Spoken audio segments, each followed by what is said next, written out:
Hello, I wanted to share with you a book which I've recently been sent, which is called The Cautionary Tale of the Childe of Hale.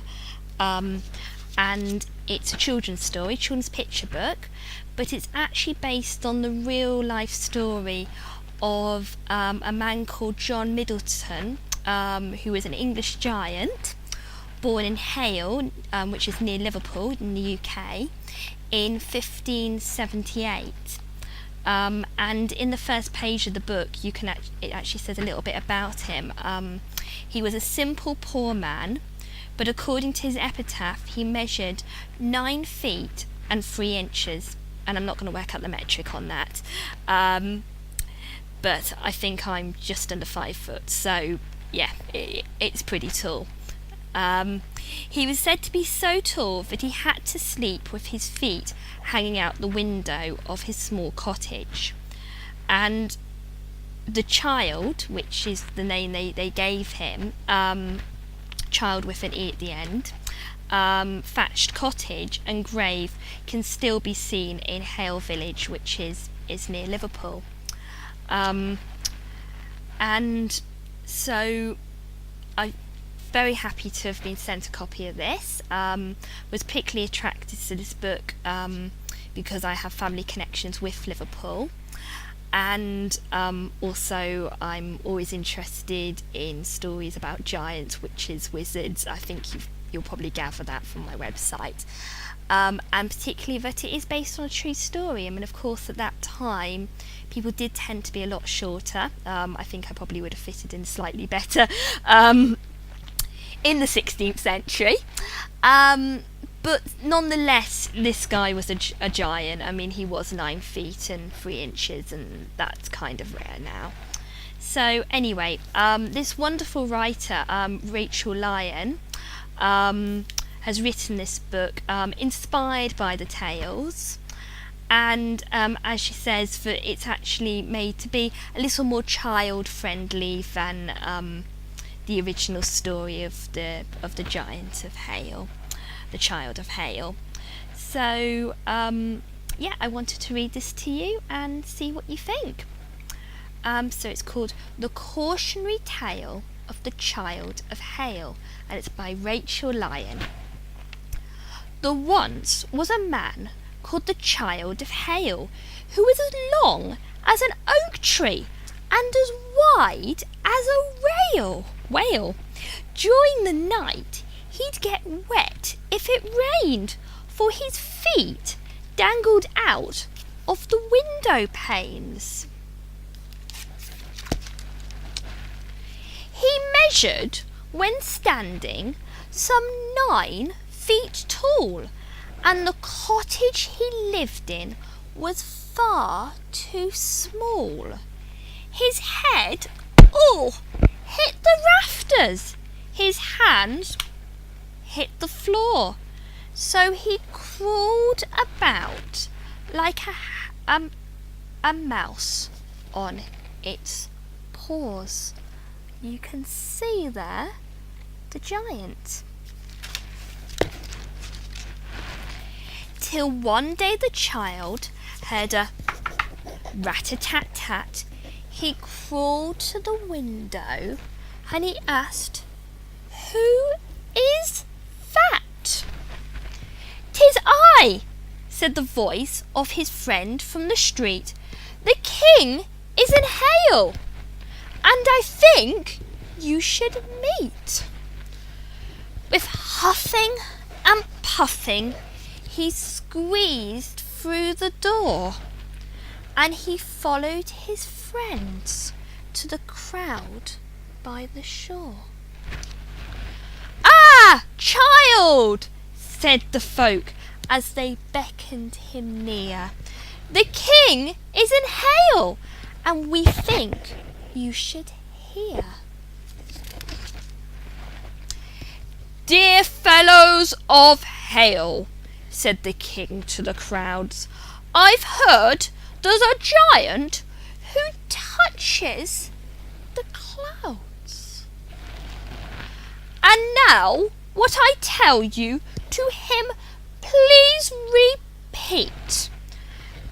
king is in Hale, and the king he must meet.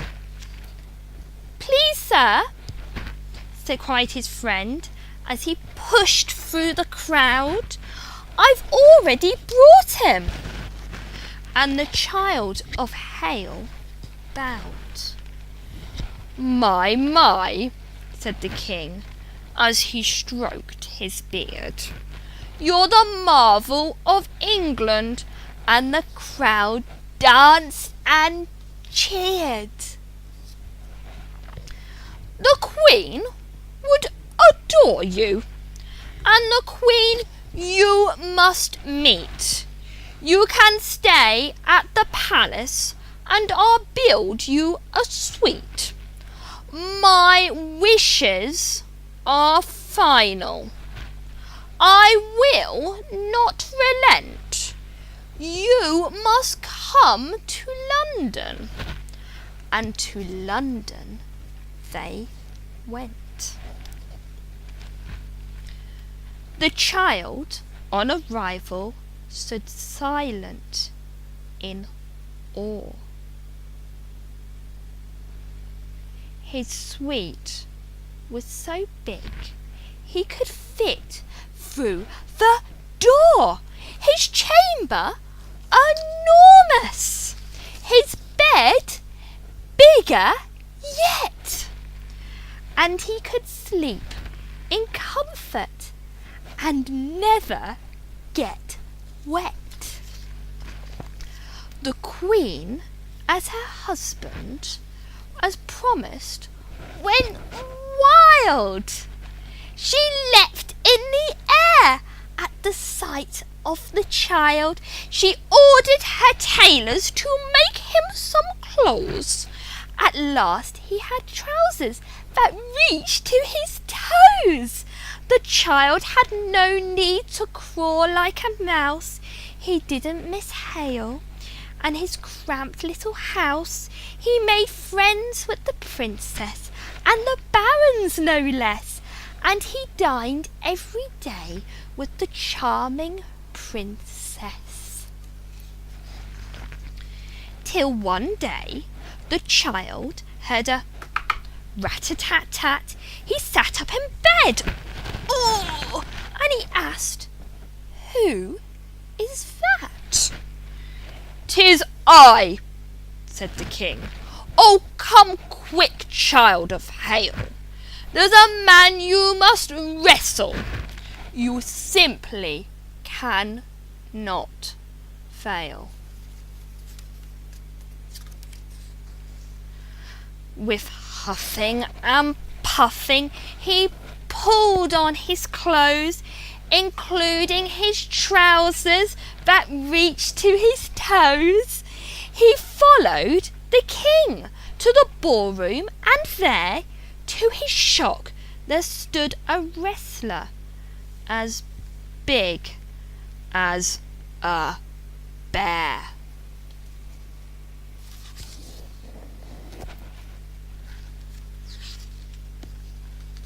"The bear," said the king, "has come here for a bout, but you are a giant.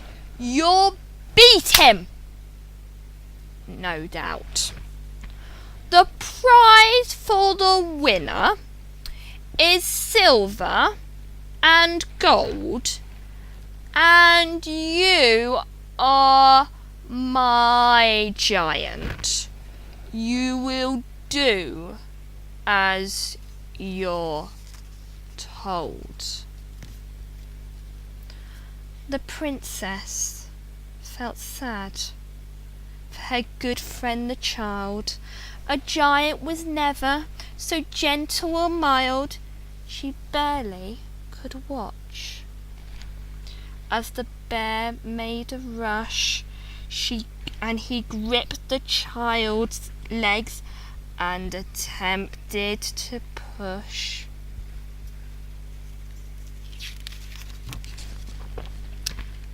But how amazing!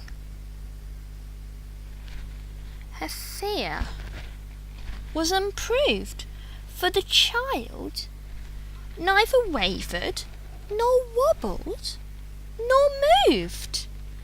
The bear heaved, and he hustled, and he panted, and he pressed, but the child simply stood where he was, unimpressed. The bear grew exhausted, his energy spent, he collapsed in a heap at the foot of the gent.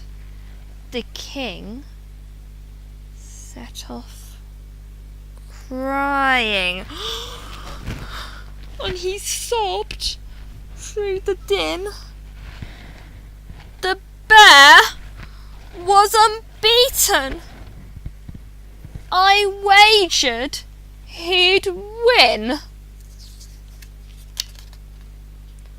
The princess was outraged.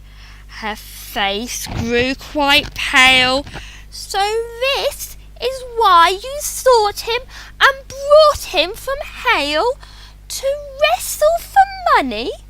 Pray, have you no shame to misuse the trust of a giant so tame? She fetched all the gold, and she gave the child the prize, but nothing could dry up the tears of his eyes. "Oh my," said the giant, "how foolish I've been to leave little Hale for a king and a queen, to leave all my friends for a bed and some clothes. I'd rather have trousers that don't reach my toes." Kindness, you see, is what makes us stand tall, whether born in a palace or a house that's too small.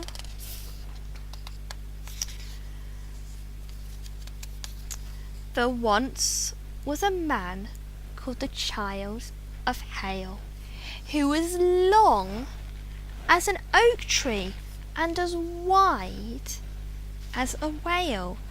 And when in Hale you should pass his house, remember the giant who lived like a mouse. The end.